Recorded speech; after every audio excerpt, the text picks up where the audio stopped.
గౌరవం లేకుండా పార్టీ ఆఫీసుల మీదే దాడి చేయాలనుకుంటే వాళ్ళని పార్టీ ఆఫీస్ మీద దాడి చేయాలంటే నువ్వు ఆగలవా?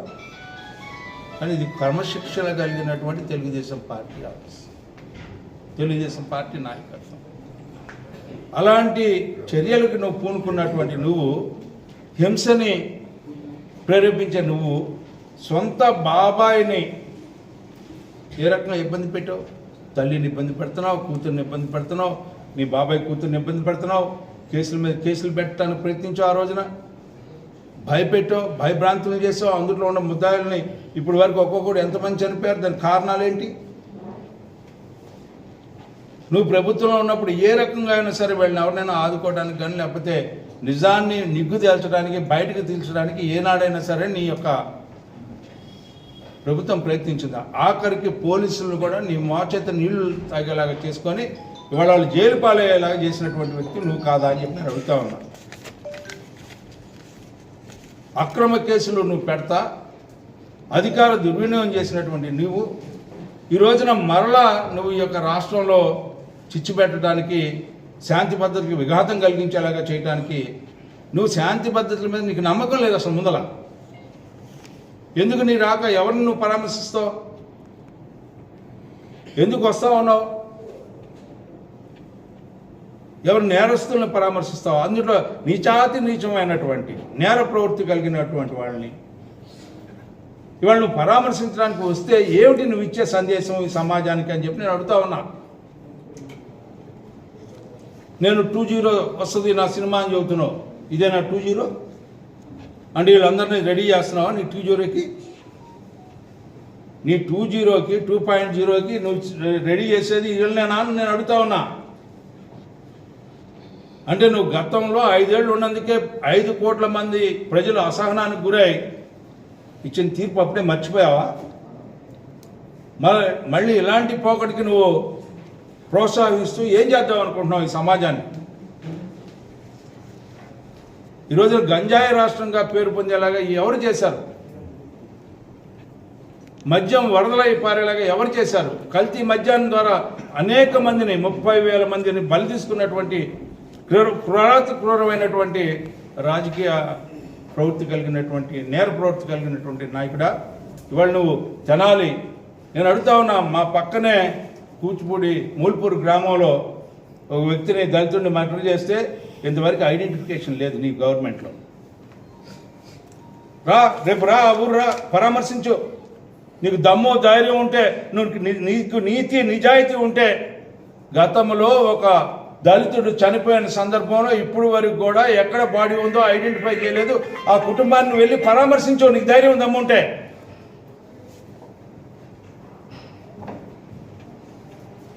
నేను నిజంగా దళితుల మీద గౌరవం ఉంటే నువ్వు చేయవు.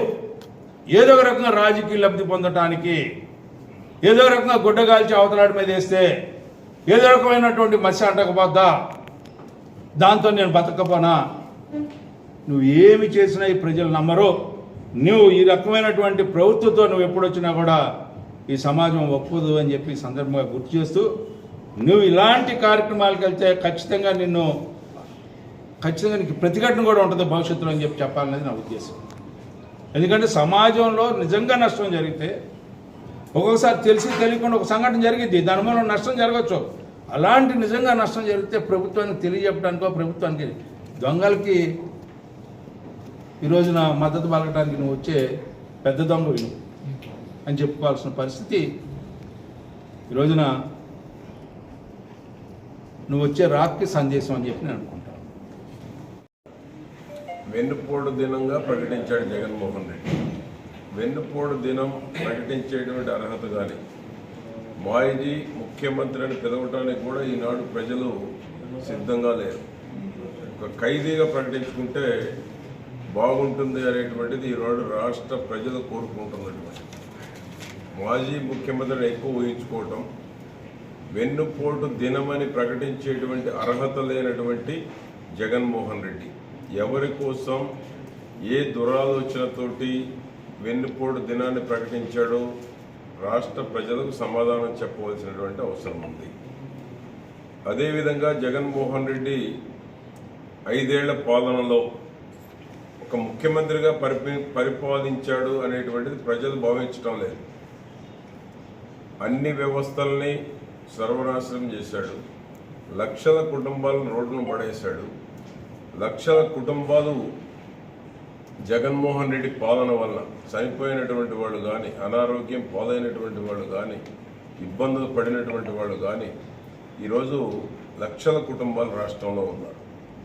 అదేవిధంగా జగన్మోహన్ రెడ్డి తల్లి చెల్లి సంతోషంగా ఉండటాన్ని ఓర్చుకోలేనటువంటి జగన్మోహన్ రెడ్డి ఈ రాష్ట్ర ప్రజలు సంతోషంగా ఉండటాన్ని ఓర్చుకోగలరా అనేటువంటిది మేము ప్రశ్నిస్తూ ఉన్నాం. దానికి తోడు ఈనాడు గత 5 ఏళ్లలో చేసినటువంటి తప్పులు కానీ, వ్యవస్థలను అడ్డం పెట్టుకొని దోచుకున్నటువంటిది కానీ, మద్యం ద్వారా లక్షల కుటుంబాలను బలి చేసుకున్నటువంటి జగన్మోహన్ రెడ్డి కానీ, ఈరోజు చంద్రబాబు నాయుడు గారి యొక్క అనుభవంతో కూటమి ప్రభుత్వంలో బయటకు వస్తున్నటువంటి అరాచకాలు, దుర్మార్గాలు, అవినీతి, దోపిడీ బయటకు వస్తున్నటువంటి తరుణంలో దిక్కుతోచక వెన్నుపోటు దినాలు అనేటువంటి దాన్ని ప్రకటించినట్టు కనపడతా ఉంది. ఇప్పటికి 1 yearలో 2-3 పిలుపులు ఇచ్చాడు. ఇప్పటికి ప్రజలు బయటికి రాలేదు. అదేవిధంగా జగన్మోహన్ రెడ్డి వెన్నుపోటు దినాన్ని కూడా ఈరోజు ప్రకటిస్తే ప్రజలు నవ్వుకుంటున్నారు. ప్రజలు సంతోషంగా కూటమి ప్రభుత్వంలో సంవత్సర కాలంలో ఎవరికి వాళ్ళు గుండె మీద చేసుకుని ధైర్యంగా నిద్రపోతున్నారు. గత 5 ఏళ్లలో నిద్రలేని రాత్రులు గడిపారు. ఆ యొక్క దుర్మార్గపు పాలనలో, జగన్మోహన్ రెడ్డి పాలనలో. అటువంటిది ఈనాడు సంవత్సర కాలంలో అనేక హామీలు అమలు చేయటం, గాడి తప్పిన పాలనని గాడిలో పెడతానికి సంవత్సర కాలం పట్టింది చంద్రబాబు నాయుడు గారి యొక్క సీనియారిటీకి, అనుభవానికి, గతంలో చేసినటువంటి పరిపాలనకి. ఆ విధంగా చంద్రబాబు నాయుడు గారు 75 ఏళ్ల వయసులో కష్టపడుతూ ఉంటే జగన్మోహన్ రెడ్డి విష ప్రచారాలు చేసి ఏ విధంగా ప్రభుత్వాన్ని అప్రతిష్ట పాలు చేయాలి, ఒక తప్పుడు రాతలతోటి సాక్షి పత్రిక కావచ్చు, సాక్షి ఛానల్ కావచ్చు, జరిగినట్టుగా విష ప్రచారం చేసి ప్రజల్లో విష బీజాలు వేసేటువంటి ప్రయత్నం చేస్తూ ఉన్నారు. జరిగినట్టుగా టీటీడీలో మీద తప్పుడు ప్రచారం, ప్రభుత్వం మీద ఏ విధంగా తప్పుడు ప్రచారం. నిన్న June 1 నుంచి రేషన్ పంపిణీ మీద కూడా తెల్లవారేటప్పుడు ఒకరు చనిపోయారని వేస్తాడు. చనిపోతే జగన్మోహన్ రెడ్డి వలన, జగన్మోహన్ రెడ్డి దుశ్చర్యల వల్ల చనిపోవాలి తప్ప కూటమి ప్రభుత్వం చంద్రబాబు గారి యొక్క నాయకత్వంలో చనిపోయేటువంటి అవకాశమే లేదు. ఆ పార్టీలో ఉన్న నాయకులు అంతే ఉన్నారు. దోపిడీ చేశారు, జైలుకి వెళ్తున్నారు. ఐఏఎస్ ఆఫీసర్లు జైలుకి వెళ్తా ఉన్నారు, ఐపీఎస్ ఆఫీసర్లు జైలుకి వెళ్తా ఉన్నారు. ఎందుకు వెళ్తున్నారు? అరాచక పాలన, అక్రమ కేసులు పెట్టి దొడ్డిదారిన అతి త్వరలో అతి తొందరగా ఎక్కువ సంపాదించాలనేటువంటి జగన్మోహన్ రెడ్డి దురాశ వల్లనే ఈనాడు ఐఏఎస్, ఐపీఎస్, పొలిటికల్ లీడర్స్ వెళ్తా ఉన్నారు. ల్యాండ్ కావచ్చు, శాండ్ కావచ్చు, మైన్స్ కావచ్చు, మద్యం కావచ్చు, ప్రజల సంపద కావచ్చు, ఏది దొరికితే అది దోచుకోవడమే ధ్యేయంగా పనిచేశారు. శాశ్వతంగా అధికారం మాదే అనేటువంటి భావనతో పనిచేశారు. కాబట్టే అతి తక్కువ కాలంలో అతి ఎక్కువ సంపాదించి ఈజీగా దొరికిపోతూ ఉన్నారు, జైలుకి వెళ్తూ ఉన్నారు. దిక్కుదోసిన స్థితిలో ఆ పార్టీ ఉంది. జగన్మోహన్ రెడ్డి కూడా రోజులు లెక్క పెట్టుకోవాలి. ఎప్పుడు ఏ రోజు జైలుకు పోతాడు అనేటువంటి జగన్మోహన్ రెడ్డి కూడా రోజులు లెక్క పెట్టుకుంటూ ఉన్నాడు. ఆ విధమైనటువంటి పరిస్థితులు ఈనాడు రాష్ట్రంలో ఉన్నాయి. తప్పకుండా ఇటువంటి దుర్మార్గ పాలన అందించినటువంటి వాడు ప్రజల మధ్య ఉండటానికి వీల్లేదు. ఎక్కడ ఉండాలో అక్కడ ఉంటే ఈ రాష్ట్రం ఇంకా వేగంగా అభివృద్ధి చెందటానికి కానీ, ఈ రాష్ట్రంలో పెట్టుబడులు ఇంకా వేగంగా రావటానికి కానీ ఎక్కువ అవకాశం ఉంటుంది. కాబట్టి వెన్నుపోటు దినం అనేటువంటిది ఒకసారి వాళ్ళు పశ్చాత్తాప సంతాప దినాలుగా ప్రకటించుకుంటే రాష్ట్ర ప్రజలు సంతోషిస్తారు. జగన్మోహన్ రెడ్డి గారు రేపటి దినాన తెనాలి వస్తున్న సందర్భంలో వారిని కొన్ని ప్రశ్నలు అడగాలని చెప్పి నేను అనుకుంటున్నాను. రేపు మీరు ఎవరిని పరామర్శించడానికి వస్తూ ఉన్నారు? వైసీపీ కార్యకర్తలనా, లేకపోతే నేరం చేసిన వాళ్ళని పరామర్శించడానికి వస్తూ ఉన్నారా? ఎవరిని పరామర్శించడానికి ఈ ఓదార్పు యాత్రలు? గతంలో కూడా మీరు ఓదార్పు యాత్రకి అంబాసిడర్గా నాకు గుర్తుంది. ఎక్కడ ఓదార్పు యాత్రకి వెళ్ళినా కూడా అక్కడ రాజకీయం కోసమే వెళ్ళిన దాఖలాలు మనందరికీ తెలిసిన మాట వాస్తవం. తెనాలి ప్రాంతంలో దాదాపు 9 సార్లు మీరు అధికారంలో ఉన్నప్పుడు అకాల వర్షాల వల్ల పంటలు పూర్తిగా నష్టపోయిన సందర్భంలో ఆ పంటల్ని కాపాడే ప్రయత్నంలో కానీ, ఆ పంటల ద్వారా రైతులకి నష్టం జరిగినప్పుడు కానీ ఎప్పుడు కూడా పరామర్శించిన దాఖలాలు నాకైతే ఎప్పుడు కనపడలే. మీరు అధికారంలో ఉన్నప్పుడు కానీ, అధికారంలో లేనప్పుడు కానీ. ఇవాళ కేవలం కులాల్ని, మతాల్ని, వర్గాల్ని రెచ్చగొట్టాలనే ఉద్దేశంలో నేరం చేసి ఉన్నా కూడా, ఎందుకు ఆ నేరం చేశారని తెలిసినా కూడా గంజాయి మొత్తులో విచ్చలవిడిగా